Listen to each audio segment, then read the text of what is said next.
Damian Lewis can plot the impact of his lead role on hit US drama series. Billions from one season and continent to the next. When I'm in New York and I walk around, people go, "Yeah, Bobby Axelrod. Yeah, love you man." And when I'm in England, where I live, people go, "Oh. Bobby Axelrod, you're a real asshole," he tells TV Guide. After wrapping season 3, the former Homeland star adds, laughing, "I think you'll find that everyone's an a-hole." Playing the anti-hero appeals to the 47-year-old British favourite.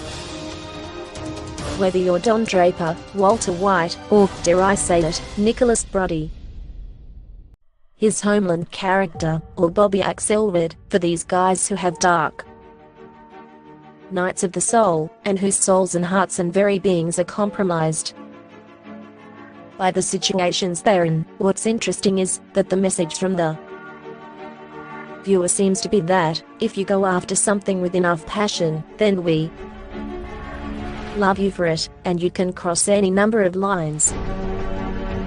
Preparing for his Billions gig, Lewis says, "I met a whole bunch of billionaires, and that was interesting in itself.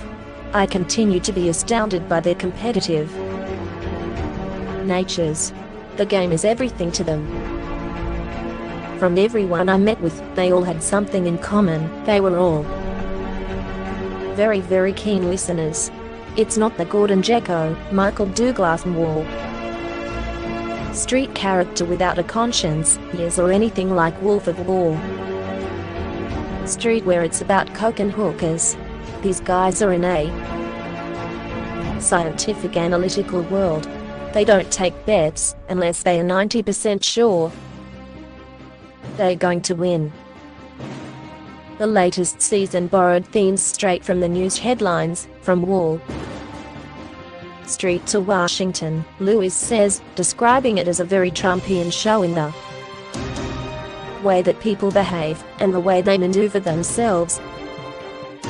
So has the world of high finance rubbed off on how Lewis spends his own? "Well, I have a very nice sound system in my house, which I spent a load of money on. My wife, actor Helen McCrory, complains and says it makes her feel like she's in a hotel, because the same song comes up in 3 different rooms, but I quite like that." He's also just bought a very nice house in the English countryside as a second home, so those are my extravagances for now. Am I one of these guys who obsessively collects antique typewriters that cost me $10,000 each to buy? No. I'll leave that to Tom Hanks, he laughs. I do have a very expensive ping-pong paddle, but that didn't cost me $10,000. He explains. That's not me.